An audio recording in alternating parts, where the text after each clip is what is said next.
नमस्कार, मी आकाश. पब्लिक कट्टा या आपल्या नवीन चॅनलच्या शिरूरची रणधुमा या कार्यक्रमामध्ये आपलं मनापासून स्वागत.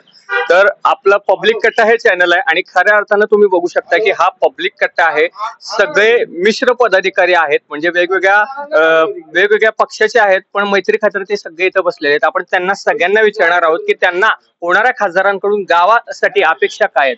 आपण मला वाटतं सुरुवात आपण तुमच्यापासून करू. तुमचं नाव सांगा. युवराज पंडितराव कांचन. काय वाटतंय, अपेक्षा काय तुम्हाला खासदारांकडून होणाऱ्या, आणि कोण पाहिजे? कोण खासदार होण्यापेक्षा दोन्ही खासदारांना मतदारांनी संधी दिलेली आहे यापूर्वी. मला तर वाटतं की मतदान करताना दोन्ही खासदारांचं कुठल्या प्रकारे काम झालंय, कशा प्रकारे मतदारसंघात लक्ष दिलंय याच्यावरच मतदान करावं. मी कुणाची बाजू घेणार नाही, पण निश्चितच काम करणाऱ्या माणसालाच मत द्यावं. कारण ही खासदारकीची इलेक्शन आहे, ही कुठली ग्रामपंचायत इलेक्शन नाहीये. या ठिकाणी मतदारसंघाचा विकास कसा झाला पाहिजे, पुढल्या लोकांच्या अपेक्षा काय आहेत, त्या प्रश्नांची जाण असणाऱ्या माणसालाच निवडून द्यावे. आता अपेक्षा काय आहे तुमची? त्यांनी आता कोणताही खासदार होऊ देत, मग त्यांनी पहिल्यांदा कुठली पूर्ण करावी किंवा काय? आता आम्ही तर पूर्व हवेलीत राहतोय, त्यामुळे निश्चितच पूर्व हवेलीत बरेच प्रश्न आहेत. त्यात सगळ्यात महत्वाचा आमचा आता हायवेचा प्रश्न, रोडचा प्रश्न आहे. त्या ठिकाणी ते काम होणं फार गरजेचं आहे. कारण आत्ता काम करायला लागलं तर निश्चितच ते 4-5 वर्षात होईल, लगेच होणार नाही. पण त्याचे जाण असणारा माणूस, त्याच्या मागे लागून काम करणारा माणूस या ठिकाणी निवडून आला पाहिजे. काय वाटतं तुम्हाला, तुमच्या अपेक्षा काय आहेत आता गावासाठी? बरोबर आहे, त्यांनी आता सांगितलं तसं लोकांचे म्हणजे काम काय आहेत ते जाण असणारा खासदार हवा. आता सध्या कोणता प्रलंबित प्रश्न आहे जो बाबा खासदारांनी पूर्ण करावा असं वाटतंय? कारण फार गंभीर प्रश्न असा कोणता आहे? रोडचा आहे, पाण्याचा आहे, ट्रॅफिक जाम होते सगळं. आणि मनातला खासदार कोण आहे? आढळराव. ठीक आहे, आपण जरा सगळ्यांनाच विचारूया. सुरुवात करूया. नमस्कार बाबा. येणार त्यांच्याकडे पण येणार आहे. काय वाटतंय अपेक्षा? तुम्ही ते सुरुवात तुमच्यापासून करू, जरा छान सुरुवात करू.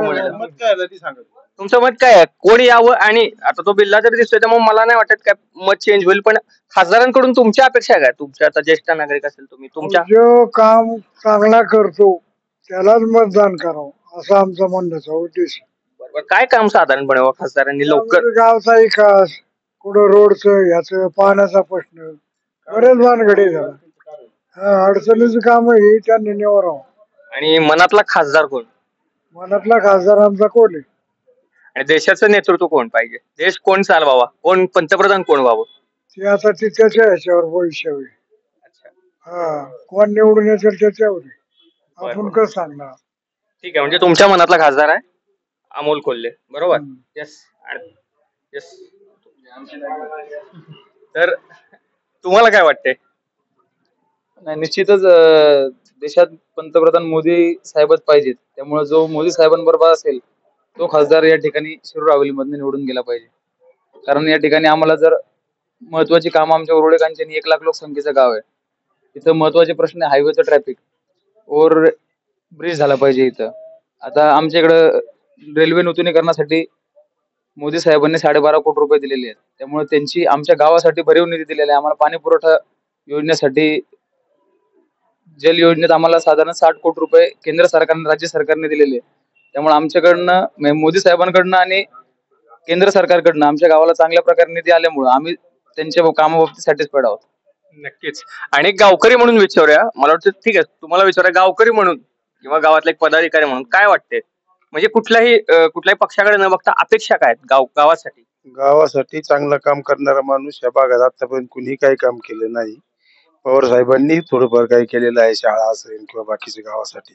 तसं अजितदादांनी असेल, कोहली, ते आढळराव पाटलांनी तर 10 वर्षात, मी सरपंच होतो त्या काळातही काही त्यांनी पैसे दिले नाही. आम्ही त्यांच्याकडे एवढं 1.5 लागला असेल कागदपत्र दिलेला, पण एकही त्यांनी काम पूर्ण केलं नाही आढळराव पाटलांनी. गेल्या 30 वर्षापासून ग्रामपंचायत मध्ये आहे. त्यामुळे आमच्या भागात फक्त पवार साहेबांनीच काम केले, बाकी कुणीही काम केलं नाही. आणि आशिक बापूंनी केलं असेल त्यांच्या आता आमदारकीच्या काळात, बाकी कुठल्याही पक्षाचं काही काम नाही. त्यामुळे त्याच्यासाठी तुतारीलाच मतदान करावा बाकी कुठल्याही करू नये आणि बीजेपीला तर अजिबात करू नये. त्यांनी 10 वर्षात काय केलं खोटं बोलल्याशिवाय? कुठले 15 लाख दिले नाही, नोटाबंदी केली, लोक मारली, तिकडे शेतकरी मारले दिल्लीला. त्यांनी चांगलं काम काय केलं हे सांगा ना. हं? राम मंदिर काय आपल्याला खायला देतं का? मंदिर आहे चांगले, आमचं बी श्रद्धा आहे, पण राम मंदिर कुठच्या 10 लोकांना कुठे बेरोजगार काम देतंय? त्यांनी कुठली MIDC खोलली, कुठले IT पार्क खोलले, कुठली चांगली मोठे हॉस्पिटल खोलल्यात? असं एखादं चांगलं काम सांगू दे ना यांचं. एकच प्रश्न आहे मला, जे काही देशाचं आता इथून पुढे नेतृत्व येणार आहे, कोण नेतृत्व असं वाटतंय तुम्हाला? जे देशासाठी चांगलं काम करेल त्याला नेतृत्व द्यावं. पण ते नेतृत्व काही बदल करेल अशी अपेक्षा आहे, होईल का? होईल ना. आता यांनी 10 वर्ष म्हणले आम्ही करतो, काय केलं आतापर्यंत? काय केलं 10 वर्षात लोकांना? आणि तरुण लोकांना, तरुण पोरांना फक्त त्यांच्या भावना भडकवायच्या, जातीवादी करायचा, मुसलमान आमका हे तमका. काय केलं बाकीचं? ह्याच्याशिवाय यांनी काय केलं? 370 कलम रद्द केला. तिथल्या आपल्या महाराष्ट्रातल्या कुठल्या लोकांनी तिथे जाऊन जागा घेतली का? काय त्याचा फायदा आहे? ठीक आहे, चांगलं हे झालं, पण त्याचा फायदा काय आहे का? त्याचा कुठल्या गोष्टीसाठी फायदा झाला की बाबा आपल्या काही लोक तिकडे जाऊन कामाला लागली, कुठल्या तरी काही MIDC किंवा काही कंपन्या उघडल्यात, त्यांनी हाय त्या कंपन्या विकून टाकल्या भारताच्या. मोदी साहेबांनी जे आहेत ते सगळे विकले ना. रेल्वे दिली, विमान दिले, बाकी काय ठेवले आपल्याकडे? राहिली सोली इथली आपले मुंबईची धारावी, ती बी आडेने देऊन टाकली, नाही दिली. डेव्हलपमेंट साठी दिलेली आहे, त्याबद्दल साठी पण दुसरे काही नव्हते का? अडाणीच का? यांचे सगळे ही लागेबांधे किंवा शेतकऱ्यांसाठी काय केले? तुम्ही 2,000 रुपये देता आणि आमचे किती पैसे घेता याच्यातून, GST किंवा ते बाकीच्या गोष्टीतून? लोकांसाठी काय केले? 2,000 रुपयाची लालच दाखवता आणि इकडे आमचे हजारो रुपये तुम्ही GST मध्ये घेता. ह्याचं कुठंतरी ही सगळं थांबलं पाहिजे. त्याच्यासाठी महाविकास आघाडीच निवडून येईल पाहिजे असं आमचं मत आहे. तुम्हाला काय वाटतंय? तुमच्या आता ह्याच्या आधी पण सरपंच म्हणून राहिलेला आहे, गावासाठीच्या काय अपेक्षा काय? गावासाठी शेतकऱ्यासाठी त्यांनी कुठलंही काम केलेलं नाही. बाजार भाव दुप्पट करतो माला भावाला, कुठल्याही माला भावाला त्यांनी बाजार दुप्पट केलेला नाही. खताच्या किमती वाढवलेल्या आहेत. कांद्याचा प्रश्न फक्त कोल्हे साहेबांनीच मांडलेला आहे. कांद्याचा प्रश्न तर इतका गंभीर, लोकांची हालत बेकार झालेली आहे. पण येणारं सरकार पूर्ण अपेक्षा करेल का? येणारं सरकार पूर्ण अपेक्षा जे दुसरं सरकार तेच करेल. मोदी सरकार करू शकत नाही. सत्ता बदल व्हावे अशी इच्छा आहे. सत्ता बदल 100% बदल होईल का? होणारच आहे. तर आपला हा पब्लिक कट्टा आहे, सर्व पक्षीय तिथं बसलेले आहेत. त्यामुळे पब्लिक कट्ट्यामध्ये एक प्रश्न विचारला होता की तुम्हाला अपेक्षा काय आहेत? आता अपेक्षा प्रत्येकाने सांगितलेली आहे की इथली पाण्याची असेल किंवा रस्त्याचा आहे. तर तुम्हाला अजून काय वाटतंय की बाबा देशाच्या नेतृत्वाकडून देशात हा बदल घडला पाहिजे? काय वाटतंय तुम्हाला? कारण आपल्याच एका मतातून कोणीतरी पंतप्रधान होणार आहे, काय वाटतं? नक्कीच आपण 10 वर्ष झालं देशाच्या पंतप्रधानांना, मोदींना आपण या ठिकाणी मतदान करत आलो. देश नक्कीच प्रगतीवरच आहे. तुम्ही पाण्याचा प्रश्न घेतला तर जलजीवनच्या माध्यमातून हजारो कोटी रुपयांचा निधी ग्रामीण विभागाला जलजीवनच्या माध्यमातून मोदी सरकारकडनं मिळाला.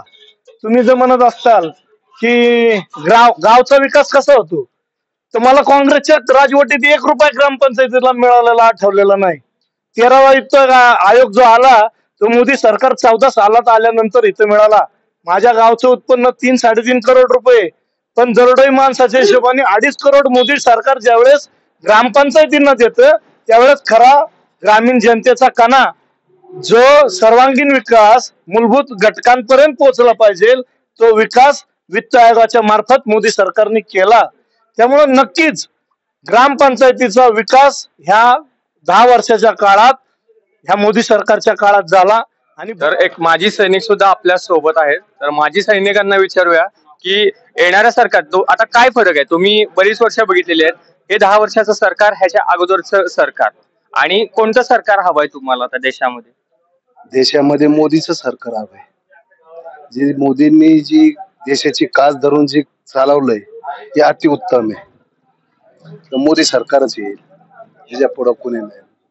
आणि अपेक्षा काय आहेत तुम्हाला सरकारकडून, आता तुमच्याकडून, तुम्ही माजी सैनिक आहात किंवा ओव्हरऑल त्या फील्ड मध्येच बघूया आपण, आर्मी किंवा डिफेन्स मध्ये बघूया आपण, काय तुम्हाला वाटतंय बदल व्हावा किंवा अपेक्षा कोणाकडून आहे जास्त? मोदीकडूनच, दुसरं कोणीच करू शकणार नाही, फक्त मोदी. धन्यवाद. काय वाटतंय तुम्हाला अपेक्षा देशाच्या नेतृत्वाकडून आणि इथल्या खासदारांकडून अपेक्षा? आमचे खासदार अमोल कोल्हे यांना 5च वर्ष संधी लोकांनी दिलेली आहे. त्या 5 वर्षामध्ये 2 वेळा सत्ता बदल, केंद्र राज्यात 2 वेळा सत्ता बदल झाली. त्याच्यामुळे त्यांच्या विकासाला आमच्या स्थानिक म्हणजे राज्यातल्या राजकारणाने आडकाठी आणली. त्याच्यामुळे आमच्या भागातला थोड्या प्रमाणात का होईना विकास व्हायचा राहिलाय. त्याला कारणीभूत होणारा सत्ता बदल आहे. जर केंद्रातून त्यांना वेळोवेळी निधी देण्यात आला असता तर नक्कीच अमोल कोल्हे यांनी चांगला वेळोवेळी पाठपुरावा करून रस्त्यांचे प्रश्न असतील किंवा बाकी इतर काही प्रश्न असतील ते नक्की सोडवले असते. तर तुमच्या मनातला खासदार कोण आहे आणि कोणी खासदार जर झालं तर तुम्हाला अपेक्षा काय असणार आहे खासदारांकडून आणि देशाच्या नेतृत्वाकडून? खासदार या ठिकाणी नरेंद्र मोदीला जो पंतप्रधान करणार आहे त्याला आम्ही मदत करणार. आढळराव असो, अजित पवार असो, अगर कोणी असो, फक्त मोदीला पंतप्रधान करण्यासाठी जो मदत करेल त्याच्या पाठीमागे आम्ही उभे राहणार. आढळरावांनी 15 वर्ष या ठिकाणी काम केलेलं आहे. यापूर्वी त्यांना अनुभव आहे या मतदारसंघाचा. नवीन काय ते नवीन नाहीत, त्यामुळे त्यांना सांगण्याची काय एवढी काय गरज वाटत नाही. आणि आताचे जे खासदार आहेत त्यांनी उरुळी कांचनला फक्त 20 लाख रुपयाचा निधी दिला एवढ्या मोठ्या गावाला 5 वर्षात.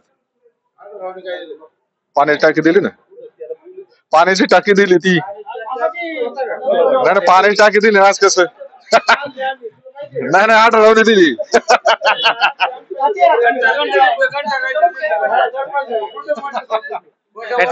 ते बोललेले आहेत. तुम्हाला अपेक्षा काय आहे?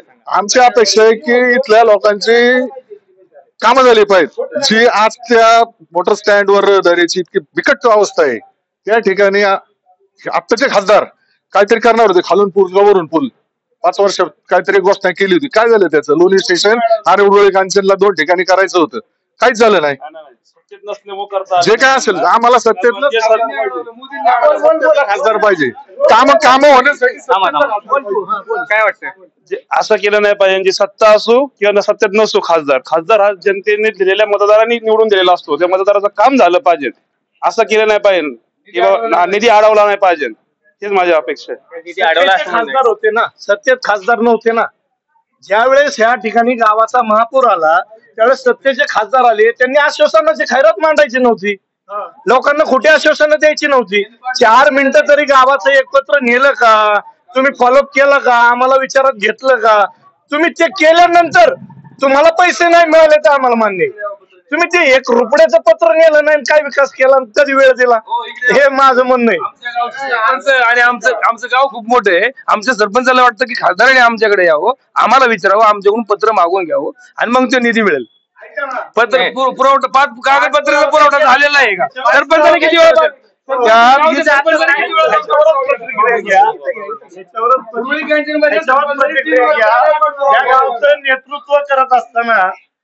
नेतृत्व करत असताना 14 कोटीच्या कामाचं भूमिपूजन धरलं. माननीय खासदारांची गाठ घेतली, वेळ घेतला. माजी जिल्हा परिषद सदस्यांच्या माध्यमातून त्यांच्यापर्यंत गेलो. गावचेही सर्व सदस्य घरी नेले. घरी नेल्यानंतर 14 कोटीच्या कामाचं ओपनिंग करायचं तुमची वेळ मागितली. त्याच्यात आमच्या विद्युत दाहिनीचं काम असेल, या ठिकाणी ग्रामीण सचिवालयाचं काम असेल, त्यांनी मला प्रतिप्रश्न केला, लोक किती. तर अशा पद्धतीनं हा आपला पब्लिक कट्टा होता. हा खऱ्या अर्थानं पब्लिकचा कट्टा आहे. इथे वेगवेगळ्या पक्षाचे लोक सुद्धा मैत्री खातीर इथं आलेले आहेत.